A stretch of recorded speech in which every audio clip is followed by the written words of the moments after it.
Welcome everyone to the call. I'm Ellie with the Girl Guiding Anglia Region Office team. I am here with the Pyjama Party Volunteer Task and Finish group. So I have Carolyn, Sally, Pam and Claire with me this evening.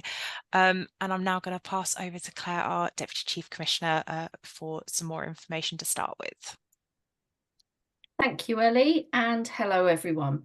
Just want to say that we're really excited about the upcoming Pyjama Party, and we've noticed all your questions on Facebook, so we want to show you that we are listening and we're hoping to address some of your questions this evening and hopefully give you the answers. The most exciting bit of information I have is that we have been able to increase the ordering of the packs up until Thursday the 12th of September. We can't actually push it any further because of ordering merchandise, but we're hoping that this gives you the chance to offer it to girls who are new to guiding at the start of the new term in September. We're hoping to share with you some of the information that you have asked us, and the others here on the team will be telling you hopefully what you need to know. Wonderful. Thank you, Claire. So yes, thank you for all of your questions. We are really grateful for all of them. It really helps us shape the project and deliver the best experience for leader and girls. We have got, we asked for some further information on activity kit lists, and the resources for each activity will be put into a kit list, and that will be made available by the end of June to support leaders' planning and preparation for events. We won't be sharing the actual stories and activities, but we hope this is a feasible compromise. So hopefully that covers a lot of the main worries that we've had coming through, but we're going to continue on now with some of your other questions. So the first one I have is, I'm concerned we're going to need to book venues and organise RENs before we receive activity packs. Could I hand over to one of our volunteers to come back with that? So with this one, we're going to provide the activity packs, and most of the activities will be activities that can be done within an ordinary meeting place, within your own hall. They're going to be craft-based, games-based. So there's no need for great lots of equipment. The equipment that you need will be detailed in the kit lists. When you're looking at space, you make the space as to what you need. We're going to be doing a variety of games, songs, crafts, all of which will fit into your ordinary hall that you meet in every week. If you've got 24 girls, that will meet. So yeah, so lots of exciting things within that pack, and you should have it, as said before, the kit list by June, and we will have the actual packs out to you hopefully by the end of November. Fantastic. Thank you very much, Pam, for that one. Moving on to my next question is about risk assessments, asking how can we manage risk assessments when we don't know the activities? Okay, I'll answer that one. So the activity kit lists will be out, and they will share the information, the key information that you need for that. But the main thing is to help people. We are going to put together templates for risk assessments for leaders. So you'll have a template to work from to make this an easy thing for you to do. Fantastic. Thank you very much, Carolyn. Question 3 that I have here is, we need more information on the activity so we know how big a venue to book. Okay, so you won't need to worry too much about this. Each story will come with an activity, a craft and a game. All could be adapted. As leaders, we are very good at working around things and fitting things into the space we have, the time we have, the facilities we have. So it depends on whether you're looking to take your whole unit, whether you're working as a district, a division, as I know some of you already are. That's the only consideration that you need to take into account at the moment for booking your venue. Thank you very much, Claire. The next question I've got is involved in costs. We need to know the activities involved to manage the final costs per girl. Okay, I'll take this one. So the activity kit list will support you to manage the costs. And as we mentioned already today, that they will be available by the end of June. So it gives you plenty of time before the bookings close. Many of the activities will be achievable with just items that you have in your normal cupboards, craft materials and resources. So you should hopefully keep your costs down. Fantastic. Thank you, Sally. Next question is, do we need to guesstimate numbers for new starters? So again, we've listened to you. We have extended bookings until Thursday, the 12th of September. So that hopefully allows you more time if they need to manage numbers.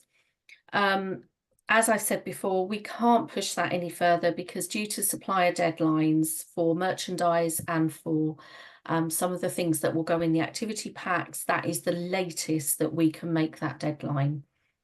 There may be spare equipment and spare packs and spare resources later on that we can supply you with, but Facebook will tell you if they are available. So look out for that further down the line.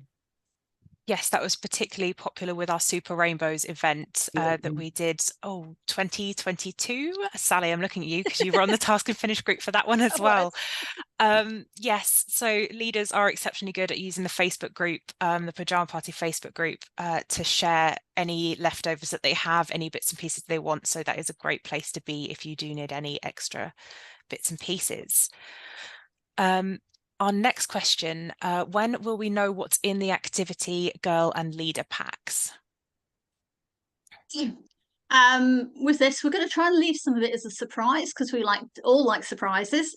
But what we can say is the activity pack will include a large map to support where all the stories are coming from, and stories and activity cards. There will be 8 activity cards and 8 story cards, so you can work along those, and you can choose as many or as few stories as you wish to do. It might be a case if you'll do 6, you might do 2, depending on your timing. The girls' packs will include a paper bag that can be used to store your activities in as a bag, or it can be made into a craft, and we might put in a couple of craft ideas with it. There will be a badge for the event and 3 other event goodies to support activities during the event or just to have fun with. The leader pack will include a badge plus at least 1 additional event item and more if budget allows.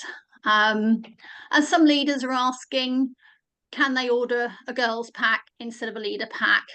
The contents of the packs are going to be age appropriate. It is feasible, but it'll depend on what items you want. They are going to be appropriate to ages. So yeah. Wonderful, thank you, Pam.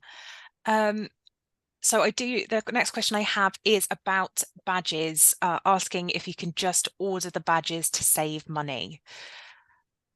Okay, I'll take this one.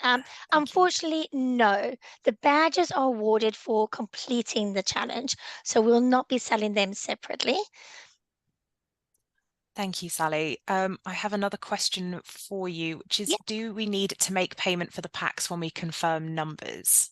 Yes, you'll need to pay at the same time as you're ordering your activity packs, and that's made for the girls or for the volunteers. We'll also be using a system, the same as what we used with the Super Rainbows, and it's called Sum Up. So all those links will also be shared on the 1st of June, which is coming up very soon. Exciting. It is zooming towards us very quickly.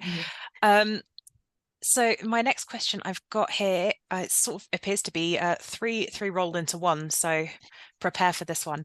Are we signing up to take part in a locally managed event? We book the venue and then order enough packs for the girls and leaders attending. We are looking at doing this as a district event, but won't have numbers so early. Okay, I'll take this one. Thank you, Carolyn. Yes, it is a local event. You are going to do these events locally. And as far as the numbers are concerned, we have extended the timeline. So as we've said already, hopefully that will give you time to know what numbers you want. But also, I think it was Claire that mentioned, do have a look on the Facebook page because it's a great way of swapping resources if you've ordered too many or not enough, and helping each other out if your numbers change. Excellent. Thank you, Carolyn. And now I am coming to our last one. If units are arranging virtual sleepovers, would the waiting list pack suit better at £7? And will there be any online content to support virtual sleepovers?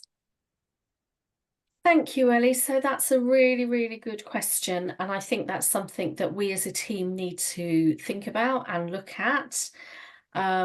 We've had successful events prior to this where we've floated the packs to the waiting list girls for maybe the Children in Need Challenge springs to mind, the RSPB Challenge, and that's enabled the girls on the waiting list who haven't yet been able to access guiding to take part, to gain a badge and to get something from guiding whilst they're waiting to join a unit. So the waiting list box won't have as many story cards and activities, but it will give each girl everything they need to do the activity. So I think we just need to take that one away and work out whether we need to adapt something to give people a virtual offer, if that's how it would work for you within your area. So leave that one with us. We'll add it to the agenda for our next meeting, and hopefully we can come back to you with an answer very shortly. Wonderful. Thank you very much, Claire, and thank you very much, Carolyn, Pam and Sally, for joining me this evening to cover these questions. And thank you again to everyone who has submitted questions. Please do keep them coming either via the Facebook group, or please feel free to email us at hello@girlguiding-anglia.org.uk. We do like receiving the questions. Like I said, it does help us shape the project and ensure that we are going to be giving you, the volunteers, and the girls, the best experience possible from this.